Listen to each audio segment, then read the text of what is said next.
ठीक है। चरक ने, सुश्रुत ने, भागवत ने इसको BDAI, ठीक है।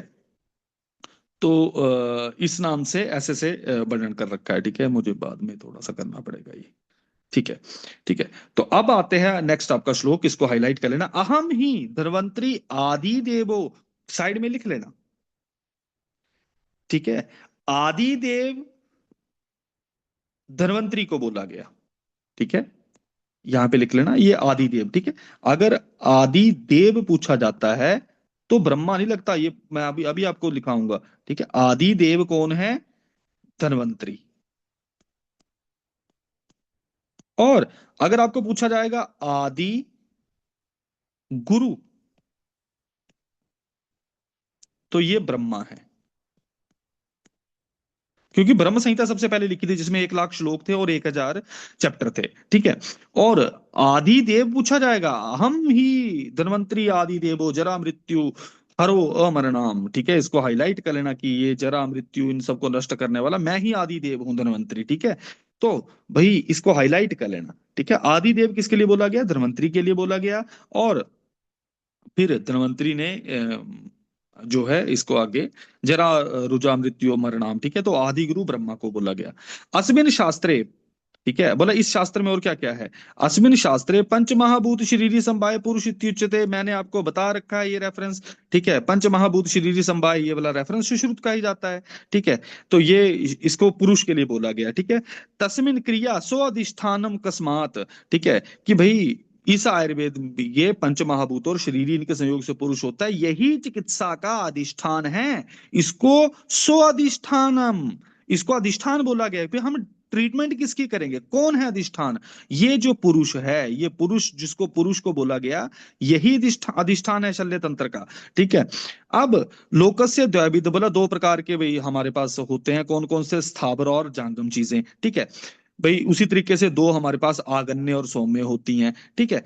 तत्र चतुर्विदो भूतग्रामा, क्वेश्चन में पूछा गया है भूतग्राम कितने होते हैं? भूतग्राम मतलब जिनसे भाई नई प्रोजेनी पैदा हो सकती है, वो 4 तरीके हैं, तो इनको भूतग्राम बोला जाता है। जो ये जो प्रोजेनी जहां से पैदा होती है इसको भूतग्राम बोला जाता है। भूतग्राम कितने हैं हमारे? 4, इसको हाईलाइट कर लेना। कौन से 4 हैं भाई? इनको स्वेदज, जरायुज, अंडज और उद्भिज, ठीक है।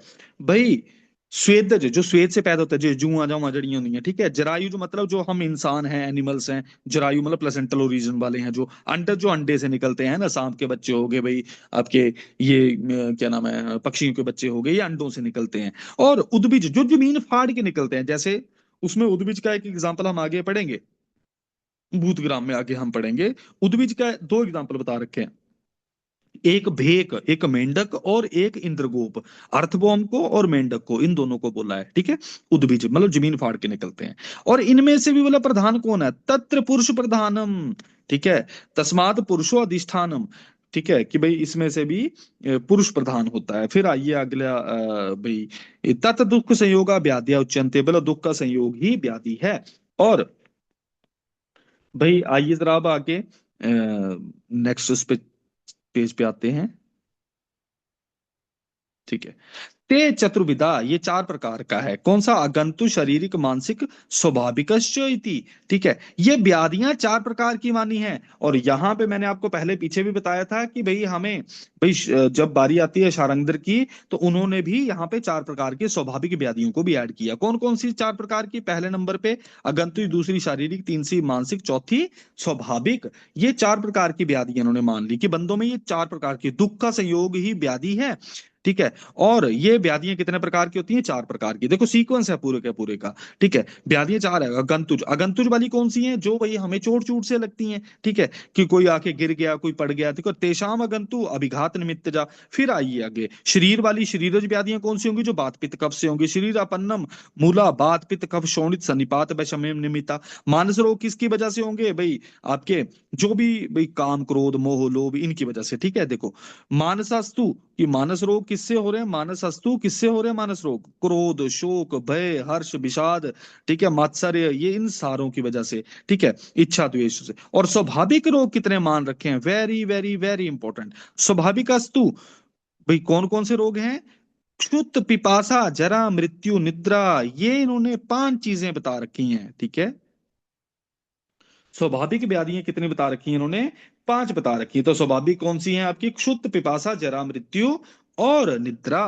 ठीक है। अच्छा बताओ जरा मुझे, चरक ने कितनी भाई बता रखी हैं स्वाभाविक व्याधियां? 3। भाई 2 बताई हैं, जरा और मृत्यु। ठीक है। 3 बताई, 2 बताई हैं, शायद 2 बताई हैं। शरीर स्थान में एक बार देख लेना, जरा और मृत्यु 2 ही बता रखी हैं। ठीक है। कि चरक ने 2 बता रखी हैं, जरा और मृत्यु, शायद निद्रा को वहां पे नहीं काउंट किया है। ठीक है, एक बार देख लेना चरक उसमें शरीर में। ठीक है, तो इन्होंने क्षुत, पिपासा और निद्रा ये ऐड कर रखी हैं। ठीक है, तो चरक की 2 हैं। ठीक है, जरा और मृत्यु चरक ने 2 मान रखी हैं। ठीक है, चरक ने 2 मानी है। ठीक है, सुश्रुत ने 5। अब आइए आगे, इसके बाद ता एते मना शरीराधिष्ठाना, पर इन बोला चाहे ये 4 प्रकार के रोग हैं, इनका अधिष्ठान क्या है? इसका अधिष्ठान एक ही है, मन और शरीर, इनसे बाहर तो नहीं होती। ठीक है, डिसऑर्डर से। तेषाम, भाई इनकी चिकित्सा क्या करनी है? तेषाम संशोधन, संशमन, आहार आचार संप्रयुक्ता, निग्रह हेतु। तो बताइए निग्रह हेतु कितने हैं? इसको हाईलाइट कर लेना, क्वेश्चन पूछा जाता है। निग्रह हेतु कितने हैं? निग्रह हेतु कितने हैं हमारे पास? 4। कौन से 4 हैं? संशोधन, संशमन, आहार, आचार। आचार को ही बिहार बोलते हैं। तो हमारे पास संशोधन, संशमन, आहार और आचार, ये 4 बता रखे हैं भाई हमारे निग्रह हेतु। तो निग्रह, क्वेश्चन नंबर पहला आपका, भूतग्राम कितने हैं? इसमें 4 4 4 4 बहुत चीजें मिलेंगी। व्याधियां कितनी है? 4 हैं। ठीक है, ये जो हमने ऊपर पढ़ी, ये वाली 4 व्याधियां हैं। ठीक है, तो व्याधियां भी 4, निग्रह हेतु भी 4। निग्रह हेतु मतलब उसको ठीक करने के पे। भूतग्राम, भाई बच्चे किस किस ढंग से पैदा हो सकते हैं? ठीक है, वो भी 4 हैं। फिर आइए आगे, रेफरेंस को इसको हाईलाइट कर लेना। प्राणी नाम पुनर्मूलो आहारो बल वर्ण, भाई प्राणियों का पुनः मूल क्या है? भाई आहार है। ठीक है। सा षट्सु रसे आयता, हमें पता ही है 6 रस होते हैं। रस किसमें होते हैं? रस पुनर्द्रव्य आश्रया और द्रव्याणि पुनर् औषधया, तास्तु द्विविधा स्थावर जांगमश्च। कि भाई अब प्राणियों का मूल क्या है? पहला नंबर, भाई प्राणियों का मूल जो है हमारा, वो है आहार। ये बल वर्ण को देने वाला होता है। आहार जो कैसा होता है? 6 रस से युक्त होता है। रस किसमें आश्रित होते हैं? द्रव्यों में रस होते हैं। भाई जो द्रव्य होते हैं ये भाई क्या है? फिर से पुनः ये औषधियां हैं। तो ये सीक्वेंस है। ठीक है, आहार, आहार किससे है? रसों से। ठीक है, रस किसमें है? द्रव्यों में। द्रव्य किसमें है? भाई आपका, वो द्रव्य क्या है? आपकी औषधियां। ठीक है, औषधि। और ये 2 प्रकार की होती है, स्थावर और जांगम। अब स्थावर जो है ये 4 में डिवाइड कर दिया। कौन सा? तासाम स्थावर चतुर्विधा। कौन से 4 प्रकार के स्थावर हैं? वनस्पति, वृक्ष, वृद्ध और औषध। ठीक है, इसमें से आप जो वृक्ष है इसको अलग से हाईलाइट करना। चरक ने इसकी जगह क्या नाम दिया है? चरक ने इसकी जगह वानस्पत्य। ठीक है, चरक ने इसकी जगह क्या नाम दिया है? वानस्पत्य। तो हमारे पास 4 स्थावर चीजें हैं, कौन सी? वनस्पति, वानस्पत्य, औषध और विरुद्ध, चरक के अकॉर्डिंग। लेकिन ये वानस्पत्य की जगह क्या मानते हैं? वृक्ष। जब भारी आती है भाप प्रकाश की, ठीक है, साइड में लिखना भाप प्रकाश, इन्होंने औषधियां, अब स्थावर चीजें 5 में डिवाइड कर दी हैं। कौन कौन सी मान रखी हैं? क्षुप बल्ली। ठीक है, क्या मान रखी हैं? क्षुप बल्ली मानी, कौन सी नहीं है? विरुद्ध नहीं मानी है। ठीक है, साइड में लिख लेना क्षुप बल्ली। बल्ली और विरुद्ध एक ही चीजें हैं। ठीक है, लेकिन क्षुप बल्ली एक्स्ट्रा मानी है, नहीं मानी विरुद्ध। तो मैं विरुद्ध दूसरा लिख दिया। ठीक है, मानी है, मानी कौन सी नहीं है? विरुद्ध, विरुद्ध नहीं मान रखी। ठीक है, भाप्रकाश ने। ठीक है, भेल की जब बारी आती है तो साइड में लिख लेना भेल। क्वेश्चन ने पूछा था, तृण को भी स्थावर में मान रखा है भेल ने। ठीक है, इसको हाईलाइट कर लेना। तृण को भी भेल ने मान रखा है, इसको गोला कर लेना। ठीक है, भेल ने तृण मान रखा है इसमें एक्स्ट्रा। ठीक है, आइए जरा अब इनको देखते हैं कि भाई स्थावर जो है, तो स्थावर हमें पता चल गई, वनस्पतियों, वृक्ष, विरुद्ध और औषध। आइए जरा, तासाम अपुष्पा, भाई फूल नहीं लगते लेकिन सीधे फल लगते हैं, वो वनस्पति है। ठीक है, चरक का देखो, चरक का भी सेम बता रखा है। ठीक है, चरक ने भी कि जिसमें फूल नहीं लगते, जिसमें फल ही लगते हैं, वो क्या है? हमारे वनस्पति हैं। पुष्प फल बनतो, जिसमें फूल और फल दोनों लगते हैं वो वृक्ष हैं। चरक भी यही बोलता वनस्पतियों को जिसमें फल फूल दोनों लगते हैं। प्रतानवत्या स्तंभनीयाश्च विरुद्धा, जो ऊपर प्रतान है तन्ना पर चढ़ी नहीं है बेला, ठीक है, बेलों को क्या स्तंभनीयाश्च, जो ऊपर ऊपर चढ़ती जाती हैं वो क्या है, विरुद्ध हैं। और फल पाक निष्ठा औषध्या, very very very important question, side में लिख लेना। फल पाक निष्ठा सुश्रुत ने बोला है, और फल पाक अंता, कि फल जब पक जाता है वो अंत है, ये चरक ने बोला है औषधि के लिए। फल पाक अंता, कि फल का पाक जब हो जाए तो उसका अंत हो जाता है, ये चरक ने बोल रखा है। क्लियर है? तो फल पाक निष्ठा किसने बोला है औषधि के लिए? सुश्रुत ने। और फल पाक अंता किसने बोला है? चरक ने बोला है।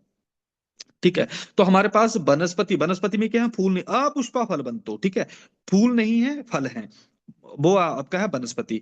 भाई पुष्प फल बनतो, ये किसके लिए बोला गया? जिसमें फूल फल दोनों निकलते हैं वो वृक्ष है। प्रतान, प्रतान ऊपर की तन्ने के ऊपर चढ़ा दिए, ठीक है, वो क्या है हमारी भाई विरुद्ध है। और भाई लास्ट में फल पाक निष्ठा, निष्ठा सुश्रुत ने बोला है, फल पाक अंता इसका एग्जाम्पल होता है कणक कुणक जड़ी है ना, कणक है, धान हो गए है ना, दाला हो गई भाई औषधि में। कैसे?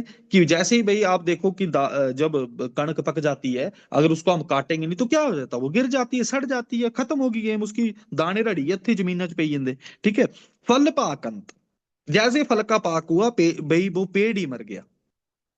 ठीक है, फल पाक अंता ये औषधि के लिए बोला गया, इस शब्द को समझना, फल पाक निष्ठा। ठीक है, आइए जरा अब आगे। अब जंग जांगम भी चार प्रकार के, मैंने आपको बोला चार चार चीजें हैं, वे चार ही निग्रह हेतु हैं, संशोधन, संशमन, आहार और आचार। ठीक है, चार ही भाई आपकी व्याधियां हैं। कौन सी हैं भाई? अगंतुज, शारीरिक, मानसिक और स्वाभाविक। भाई चार ही आपकी भूतग्राम है, कौन से? संस्वेदज, जरायुज, अंडज और उद्भिज। ठीक है, और चार ही यहाँ पे स्थावर चीजें थी, वानस्पत्य, सॉरी वनस्पत्यों, वृक्ष, औषध और विरुद्ध। ठीक है, और चार ही जांगम है, कौन से? जरायुज, अंडज, स्वेदज और उद्भिज। ठीक है, वही इसी को क्या भूतग्राम बोल रखा है, बस घुमा के बोल दिया। ठीक है भाई, संस्वेदज, भाई जरायुज, अंडज और उद्भिज, यही बोल रखा है। अब आइए इनका यहाँ पे चलता है कि भाई कौन कौन सी चीजें किससे पैदा होती हैं। ठीक है, हाईलाइट करना। पशु, मनुष्य, ब्याल आदि और जरायुजा, हमें पता ही है ये जरायुज होते हैं, मतलब ये जरायु से निकलने वाले इंसान, मतलब ये सारी चीजें जरायु से निकलने वाली हैं। ठीक है, फिर दूसरे नंबर पे खग, सर्प, सरीसृप, ये क्या है आपके? ये अंडज हैं। फिर कृमि, कीट, पिपलिका प्रवृत्ति, इसको हाईलाइट कर लेना। कृमि, कीट, पिपलिका, मतलब भाई पिपलिका भी इन्होंने भाई किसमें मान रखी है बच्चे? पिपलिका इन्होंने मान रखी है स्वेदज। ठीक है, कृमि, कीट और पिपलिका। और मैंने आपको बताया था कि भाई इंद्रगोप, मंडूक, मेंढक और इंद्रगोप गोप को क्या बोल रखा है? उद्भिज बोल रखा है, इसको हाईलाइट कर लेना। ठीक है, तो आपके सारे के सारे खत्म होते हैं। ठीक है, तो इस तरीके से आपका, अच्छा एक श्लोक मैं पीछे स्वाभाविक वाले में छोड़ गया, ये ना इसके विमर्श में देख लेना पुत्र। जो ये श्लोक नंबर 32 है, इसके विमर्श में लास्ट लाइन, सारंगधर चतवारो रोगा, स्वाभाविक आगंतुक कायिक अंतरा रोगा बवेशु किल कर्म दोषदा, इसको हाईलाइट कर लेना। ठीक है, फिर आइए आगे आप। अब मेरे को, अब स्थावर औषधियों का हम क्या क्या यूज करते हैं? ठीक है, तो ये बड़ी भाई क्या क्या यूज करते हैं हम, इसको इसको हाईलाइट कर लेना भाई। छाल, पत्ते, फूल, कंद, इन सब का प्रयोग करते हैं। जांगम का हम चर्म, ये सारी की सारी चीजें प्रयोग करते हैं, कुछ भी नहीं है। फिर आते हैं पार्थिव द्रव्य। ठीक है, पार्थिव द्रव्य जो है आपके क्या होता है? पार्थिव स्वर्ण, रजत, मणि मुक्त, मनाशिला, मृत कपाल आद्या। पार्थिव मतलब जो भाई जमीन से हमें मिलते हैं ना, तो सोना है, चांदी है, मणि है, मुक्ता है, मनाशिला है, और भाई आपका मृत कपाल, मिट्टी। ठीक है, फिर आइए कालकृत। कालकृत जो है ये क्या है भाई? प्रभात, नीबात, भाई प्रभात मतलब सीधी हवा चल रही है बड़ी तेज। ठीक है, फिर बहुत ज्यादा कम वायु रह रही है। फिर भाई आतप छाया। ठीक है, ये क्या है? कालकृत है ना, इस समय के अकॉर्डिंग है भाई। कई बारी हवा बड़ी चली हो, कई बारी धुंध बड़ी पई हो, कई बारी धूप बड़ी निकली हो, कई बारी छाया बड़ी है। ठीक है, शीत, उष्ण, वर्षा, अहोरात्र, पक्षम, ये सारे के सारे किसमें आते हैं? कालकृत में। ठीक है, तो जब इन चारों को ऐड कर देते हैं तो क्या बनता है, इसको हम आगे पढ़ेंगे। ठीक है, इनको वर्ग चतुर्विद बोला गया है। ठीक है, तो आइए जरा इनको देखते हैं। हाँ ठीक है, ठीक है, आइए जरा इनको देखते हैं। चिकित्सा के बीज में आएंगे सारे के सारे। ता एता एते स्वभावता एव दोषाणाम संचय प्रकोप प्रशमन प्रतिकार हेतुआ। ठीक है, प्रयोजनवंतश्च, कि भाई हमें भाई संचय प्रकोप प्रशमन और इनका प्रतिकार करने में कारण है सारी की सारी। शरीराणाम विकाराणाम ही येषां वर्ग चतुर्विधा, हाईलाइट कर लेना। ठीक है, कि शारीरिक व्याधियों के प्रकोप और प्रशमन में यही स्थावर आदि 4 प्रकार के पूर्वोक्त वर्ग चिकित्साओं का, तो इसको वर्ग चतुर्विध बोला गया है। क्वेश्चन वो पूछा जाएगा, वर्ग चतुर्विध क्या क्या चीजें हैं आपकी। भाई वर्ग चतुर्विद में आपकी ये विमर्श में दे रखी हैं। ठीक है, स्थावर जांगम पार्थिव और कालकृत। क्वेश्चन में पूछा जाएगा कि भाई वर्ग चतुर्विद क्या है, तो स्थावर जांगम पार्थिव और कालकृत। ठीक है, इसको हाईलाइट कर लेना। ठीक है, अब जो रोग आगंतुक हैं उनके 2 अधिष्ठान हैं, कुछ मन में कुछ शरीर में। उनकी चिकित्सा भी 2 प्रकार से होती है, शरीर में होने वाली शारीरिक रोगों के अनुसार, मन में होने वाली, ये हाईलाइट करना। मनसाम तु शब्द आदि अरिष्टो वर्ग सुखा बहा। ठीक है, हाईलाइट कर लेना इसको। विमर्श में चरक का रेफरेंस भी पढ़ लेना। चरक ने मानस रोगों की क्या चिकित्सा बताई है, ये चरक में शायद सूत्र स्थान 11वें चैप्टर का श्लोक है ये। ठीक है, तो ये क्या बता रखा है, मानसम प्रति व्याशितम त्रिवर्गस्य अन्वेक्षणम। त्रिवर्ग क्या है हमारे, त्रिवर्ग हमारे किसको बोलते हैं, त्रिवर्ग। त्रिवर्ग कौन है त्रिवर्ग बेटा, धर्म अर्थ और काम। ठीक है, इनको त्रिवर्ग बोला जाता है। और अगर मैं इसके बाद मोक्ष भी ऐड कर दूं तो उसको क्या बोलते हैं, पुरुषार्थ चतुष्टय। ठीक है, अब आगे तत् विद्या सेवा, ये रेफरेंस पूछा गया था। धी तत् विद्या सेवा विज्ञान आत्मादि नाम च स्पर्शा धी धैर्य आत्मादि विज्ञानम मनोषधम परम।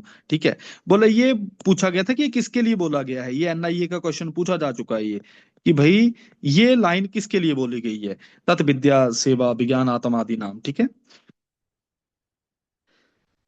अब हम आगे बढ़ेंगे, जो है आपका नेक्स्ट श्लोक को, लास्ट श्लोक जो है इसका, लास्ट श्लोक तो नहीं, सेकंड लास्ट के आसपास है ये। देखो, एवं एतत् पुरुषो व्याधि रोषधा क्रिया कालम इति चतुष्टयम समासेन, कि भाई हम यहाँ पे पुरुष व्याधि औषध और क्रिया काल, इनको चिकित्सा बीज बोला जाता है। पुरुष व्याधि औषध और क्रिया काल, इसको क्या बोला जाता है, चिकित्सा के चतुर्बीज। ठीक है, तो इसको साइड में लिख लेना, इसको क्या बोलते हैं, चिकित्सा के बीज। चिकित्सा के बीज हैं ये। कितने बीज हैं, 4। कौन कौन से, पुरुष व्याधि औषध और क्रियाकाल। ठीक है, तो हमारे पास यहाँ पे चिकित्सा के 4 बीज कौन कौन से हैं, पुरुष है, व्याधि है, औषध है, क्रियाकाल है। अगर हमसे पूछा जाएगा कि भाई वर्ग चतुर्विद क्या है, तो स्थावर जांगम पार्थिव और कालकृत है। ठीक है, जो व्याधि करने वाले होते हैं। ठीक है, तो ये इनमें पुरुष शब्द से पुरुष की उत्पत्ति करने वाले पंच महाभूत, ये सारे के सारे त्वचा मांस, इन सबको ग्रहण करना चाहिए। भाई व्याधि से किसको देखना है, व्याधि शब्द से हमें बात पित्त कफ को देखना है। ठीक है, इनके संविता भाई सन्निपात समुदाय के विषय से उत्पन्न और सर्व रोगों को ग्रहण करना चाहिए। इसी तरह औषध शब्द से द्रव्य गुण रस विवेक, क्रिया क्रिया शब्द से हमें अष्टविध शस्त्र कर्मों का, स्नेहन स्वेदन पंचकर्म का ग्रहण करना चाहिए। ठीक है, तो अब बीजम चिकित्सता तस चिकित्सा एतत समासेन प्रकीर्तिता, ये इसको क्या बोलते हैं, इनको संक्षेप में चिकित्सा शास्त्र के बीज कहा जाता है। ठीक है, और भाई तत्, ये हम जो 120 अध्यायों में मैंने आपको बताया ना कि भाई 120 अध्याय हैं, बोला इन्हीं चीजों का हम वर्णन पढ़ेंगे। और ये रेफरेंस लास्ट का मार्क करना, स्वयं भू प्रोक्तम इदम सनातनम पठेद यदि या काशीपति प्रकाशितम सा पुण्य कर्मा भुवि पूजितो। ठीक है, तो इस तरीके से आपका ये पहला चैप्टर खत्म होता है, जिसका नाम क्या है, आयुर्वेद उत्पत्ति अध्याय। ठीक है, तो मैं फिर से एक बार थोड़ा सा, क्योंकि मैं रिकॉर्डिंग कर नहीं पाया था, तो मैं इसको रिकॉर्ड को एक बार ले लेता हूँ। ठीक है, मैंने आपको शुरुआत में बताया चैप्टर का नाम क्या है, वेदोत्पत्ति अध्याय। डल्लन ने इसको क्या नाम दिया है, भाई डल्लन ने इसको आयुर्वेद उत्पत्ति अध्याय नाम दिया है। ठीक है, आयुर्वेद उत्पत्ति। ठीक है, आयुर्वेद उत्पत्ति अध्याय नाम दिया है। और भाई इसमें कितने स्थान हैं, 5 स्थान है। कितने मूल चैप्टर होते हैं, चाहे वो चरक है, चाहे सुश्रुत है, चाहे भागवत है, 120 अध्याय होते हैं अष्टांग संग्रह को छोड़ के, उसमें 150 चैप्टर हैं। फिर हालांकि भाई जो ये 5 स्थान और 120 अध्याय हैं, ये सुश्रुत ने लिखे हैं, लेकिन नागार्जुन के 66 ऐड कर दें हम, तो चरक संहिता में, सॉरी सुश्रुत संहिता में कुल 186 चैप्टर हो जाते हैं। ठीक है, अच्छा, इसमें सूत्र स्थान में भाई कितने चैप्टर हैं? 46 चैप्टर है सूत्र स्थान में भाई। निदान स्थान में 16 है, चिकित्सा में 40 है, शरीर में 10 है और कल्प में 8 है। ये हम बातें बार बार करते रहेंगे, ये आपको याद भी हो जाते हैं। फिर इंपॉर्टेंट कौन सी जगह है जहां से सुश्रुत में क्वेश्चन पूछे जाते हैं? वो शरीर स्थान है, बाल ग्रह है, योनि व्यापद है, शालाक्य, आर्ष, आश्मरी, भगंधर, मूड, गर्भ, शस्त्र, शस्त्र कर्म, जलोका, अग्नि, क्षार, मर्म, इन सब से। ठीक है। अब बारी आती है कि उपदेष्टा। उपदेष्टा कौन थे? धन्वंतरी। भाई अगर आपको तंत्रकर्ता पूछा जाएगा तो वृद्ध सुश्रुत है। प्रथम प्रतिसंस्कर्ता पूछा जाएगा तो सुश्रुत है। और द्वितीय प्रतिसंस्कर्ता इसके नागार्जुन है, जिन्होंने क्या पूरा किया है? उत्तर तंत्र। फिर पाठ शुद्धिकर्ता कौन है इसके? भाई चंद्रट जी। ठीक है। मैंने ये मार्क कराई थी सारी की सारी भाई आपके। भाई आते शब्द ये मंगलवाचक है। आश्य पूर्णतम वेदा ये चरक ने बोल रखा है पहले चैप्टर में रेफरेंस। ठीक है। यूरोप के विद्वानों ने भी सबसे पहले सबसे प्राचीन किसको मान रखा है? ऋग्वेद को मान रखा है। फिर भाई धन्वंतरी जो है भगवान विष्णु के अंशांश से धन्वंतरी की उत्पत्ति मानी है। ठीक है। फिर आगे आपके भाई कौन कौन से भाई शिष्य थे? भाई देखो ये अथ खलु भगवंतम अमर वरम। ठीक है। भाई धन्वंतरी ये सारे के सारे जो पैदा हुए थे। ठीक है। मैंने आपको बताया था ये विष्णु पुराण में बोल रखा है कि अमृत कलश लेकर धन्वंतरी पैदा हुए। और मधु कलश लेकर कौन पैदा हुए बच्चे? मधु कलश लेकर पैदा हुए हैं अश्वनी कुमार। है ना। और भाई कौन से शिष्य थे इनके? उप्स, करबे, गोपुर, रक्षित। ठीक है। भाई उप्स, करबे, गोपुर, रक्षित का मतलब क्या हुआ? ओ से ओ मतलब धन्वंतरी के शिष्य पूछे जाएंगे आपको। 7 शिष्य हैं। जिस तरीके से हमने ए बीजेपी हारित क्षार पाणी, जो हमने ए बीजेपी याद किया है ना हमने किसका? चरक का। है ना। चरक के शिष्य कौन से हैं? यहाँ पे लिख लेना। चरक के शिष्य हैं, चरक के ए बीजेपी। ठीक है। ए से अग्निवेश। ठीक है। बी से भेल, जे से जतुकरण। ठीक है। बी पी से पराशर। ठीक है। हारित और क्षार पाणी। चर भाई आत्रेय पुनर्वसु के यही शिष्य थे। ठीक है। मतलब ये आत्रेय पुनर्वसु के शिष्य हैं, ये चरक के नहीं है। मतलब मैं गलत बोल गया शब्द। ठीक है। चरक संहिता में बता रखे हैं ये आत्रेय के शिष्य हैं। ठीक है। और ए बीजेपी हारित क्षार पाणी, अग्निवेश भेल जतुगुण पराशर, हारित और क्षार पाणी ये किसके शिष्य हैं? ये आपके आत्रेय पुनर्वसु के। धन्वंतरी के शिष्यों का नाम क्या है? उप्स, करबई, गोपुर, रक्षित। ठीक है। औपधेनव, औरबर, पौष्टलावत, ऐसे सुश्रुत, कर से करवीर्य, वै से वैतरण, गोपुर रक्षित से गोपुर रक्षित। फिर ये 3 प्रकार की व्याधियां बता रखी है। मैंने आपको बताया कि भाई 4 प्रकार की व्याधियां शारंगधर में, आगे भी हमें 4 प्रकार की मिल जाएगी। स्वाभाविक की भी एक ऐड हो जाती है। फिर अत्रायतम एहिकम आयुष्यम। ठीक है कि भाई आयु का भेद है ये। फिर हमने आगे ब्रह्म संहिता के बारे में पढ़ा। ठीक है। कि भाई ब्रह्म संहिता में कितने श्लोक थे? सर्वप्रथम ब्रह्म संहिता जो 1 लाख श्लोक था और 1000 उसका चैप्टर था। ठीक है। मैंने ये आपको सारे के सारे मार्क कराए थे। ठीक है। फिर इसके बाद हमने आगे अष्टांग में इन्होंने डिवाइड कर दिए, क्योंकि हमारी बुद्धि नहीं थी इतनी, हमारी अल्प आयु थी, अल्प मेधा थी, तो उन्होंने बोला कि डिवाइड कर दो, सारा आयुर्वेद नहीं पढ़ सकते ये भाई, किसी किसी को एक एक चीजें दे दो। तो शल्य शलाके काय भूत कुमार। है ना। भूत विद्या, कुमार से कुमार भृत्य, आ से आगतंत्र, र से रसायन, कोम से कुमार भृत्य, अ से अगतंत्र, र से रसायन और बाजीकरण। जब बारी आती चरक की, तो चरक का सीक्वेंस क्या है? काय, शलाक्य, शल्य, विभु कुमार, विष्कर वैरोधिक, भूत विद्या। ठीक है। कुमार भृत्य, फिर र से रसायन, फिर आगे आपका बाजीकरण। ठीक है। फिर हमने शल्य तंत्र की परिभाषा पढ़ी है। तत्र शल्यम नाम विभिन्न काश पाषाण पांशु। ठीक है। हालांकि भाई ढल्लन की हमने एक परिभाषा अति वृद्ध परिवृद्ध इसके विमर्श में बता रखी है। अति प्रवृद्ध मल दोषणम बा शरीराम सिर स्थावर जंगमा नाम। फिर शालाक्य। शालाक्य तंत्र किसको बोलेंगे? जिसमें शलाका यंत्र का बेसिकली प्रयोग होता है। ठीक है। जो ये अष्टांग डिवीजन है, इसमें से 4 चीजें हमें पहली बुक में मिलती हैं, 4 दूसरी में। 4 पहली बुक में कौन सी मिलती हैं हमें? शल्य तंत्र हमें टोटल टोटल मिलता है। आग तंत्र को कल्प स्थान में वर्णन कर रखा है। रसायन का चिकित्सा स्थान में वर्णन कर रखा है। बाजीकरण का चिकित्सा स्थान में वर्णन कर रखा है। लेकिन जो काय चिकित्सा के डिसऑर्डर्स है, ठीक है, उनका वर्णन, काय चिकित्सा जो है उसका वर्णन उत्तर तंत्र में है। शालाक्य का वर्णन उत्तर तंत्र में है। भूत विद्या का वर्णन उत्तर तंत्र में है। और कुमार वृत्य का भी वर्णन उत्तर तंत्र में है। ठीक है। हारित ने क्या बोल रखा था अभी, शलाक्य तंत्र क्या है कि जिसमें ये सारे के सारे, जिसमें नस्त्य बर्ती अंजन भाई अभ्यंग मुख गंडूश आदि सारी चीजें प्रयोग होती है, वो शलाक्य तंत्र है। काय चिकित्सा की बारी आती है तो काय चिकित्सा में कितने डिसऑर्डर बता रखे हैं, जो चरक ने निदान स्थान में 8 डिसऑर्डर बताए हैं, उसमें कौन सा नहीं बता रखा, गुल्म नहीं मान रखा, तो ये मैंने आपको लिखवा दी है कि गुल्म नहीं मान रखा।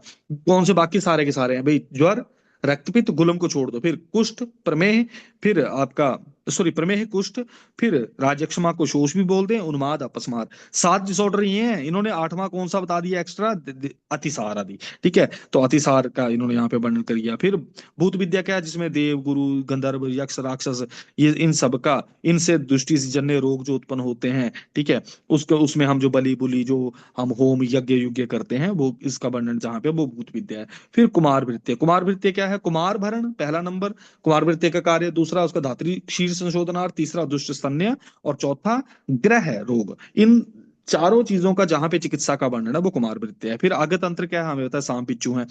रसायन तंत्र, रसायन के र से भाई रोग अपहरण, ठीक है भाई, य से आयु मेधा बलकर और बहिस्थापन, ये 3 काम है। फिर बाजीकरण, बाजीकरण हमने पढ़ा था, मैंने आपको बताया था कि 4 प्रकार की शुक्र की दुष्टियां हैं ये। कितनी दुष्टियां हैं शुक्र की, 4। कौन सी, ए बी सी डी, ए से अल्प, बी से आपका विशुष्क, सी से आपका क्षीण, डी से आपका दुष्ट। ठीक है, ए बी सी डी, ए से ए मतलब अल्प शुक्र में ए कराएंगे, अप्यायन कराएंगे। बीजे, बी से मतलब भाई विशुष्क, विशुष्क में क्या कराएंगे, बीजे, डीजे नहीं है बीजे है। ठीक है, बीजे, जे से भाई उसका जनन करेंगे विशुष्क का। सी यू मतलब चंडीगढ़ यूनिवर्सिटी में सी यू, सी यू से मतलब सी से क्षीण, यू से उसका उपचय करेंगे। और लास्ट में आता है डीपी, दुष्ट का हम क्या करेंगे, पी से प्रसाद, डीपी। ठीक है, तो मैंने सारे के सारे ये यहाँ पे लिख दिए थे। इसके बाद हमने आगे भाई अष्टांग डिवीजन हो गया, इसमें शल्य शास्त्र श्रेष्ठ है। ठीक है, हालांकि मैंने एक डल्लन की चीज विमर्श में मार्क कराई थी, ये वाली। ठीक है, तो इसको आपने देख लेना है, डल्लन की चीज को। क्या है, 3 प्रकार के इन्होंने बता रखे हैं, शुक्र शुक्र श्रुतिकर, वृद्धिकर और श्रुति वृद्धिकर। श्रुतिकर कौन से हैं, स्त्री बोला गया। वृद्धिकर क्या है, क्षीर आदि। और श्रुति वृद्धिकर दोनों काम किसके हैं, वेरी वेरी वेरी इंपॉर्टेंट, माँ शादी, ठीक है, माँ मुजड़िन। ठीक है, फिर हमने इसमें शल्य तंत्र क्यों सर्वश्रेष्ठ है, ठीक है, इसके बारे में बता रखा है। फिर आयुर्वेद का प्रयोजन बता दिया इन्होंने यहाँ पे, व्याधि उपसृष्टा नाम व्याधि परिमोक्ष स्वास्थ्य से रक्षणम। सुश्रुत पहले व्याधि की रक्षा, व्याधित की रक्षा करते हैं, फिर उसके बाद स्वास्थ्य रक्षा पे आते हैं। हालांकि जब बारी चरक की आती है तो चरक क्या बोलते हैं, स्वास्थ्य से स्वास्थ्य रक्षणम आतुरस्य विकार प्रशमनश्च। ठीक है, फिर हमारा आयुर्वेद के सर्वश्रेष्ठ और आद्य अंग जो है, सर्वश्रेष्ठ और आद्य अंग कौन सा है भाई, वही हमें पता है। ठीक है, अब इसको 4 प्रमाणों से बिल्ला हम भाई सिद्ध कर देते हैं, प्रत्यक्ष अनुमान आप्तोपदेश और उपमान प्रमाण। चरक ने भी सेम विमान स्थान में बता रखा है 8वें चैप्टर में। ठीक है, विमान स्थान के 8th चैप्टर में बताया है। ठीक है, तो इन्होंने ये 4 ही प्रमाण बता रखे हैं, लेकिन चरक का एक स्पेसिफिकेशन, एक प्रमाण क्वेश्चन पूछा जाता है, बार बार पूछा जाता है, दैट इज युक्ति प्रमाण। युक्ति प्रमाण किसकी मौलिक देन है भाई, चरक संहिता की। फिर आइए आगे जरा आप, इसके बाद भाई इसमें 8 अंगों में कैसे श्रेष्ठ है, तो बोला अश्विनी कुमारों को पहले यज्ञ में भाग दिया उन्होंने, फिर यज्ञ का सिर का छेदन किया हुआ था उसको जोड़ दिया। फिर आयुर्वेद तंत्र श्रेष्ठ क्यों है भाई, आशु क्रिया होने की वजह से, यंत्र शस्त्र क्षार प्रणिधात और सर्वतंत्र सामान्यात होने की वजह से।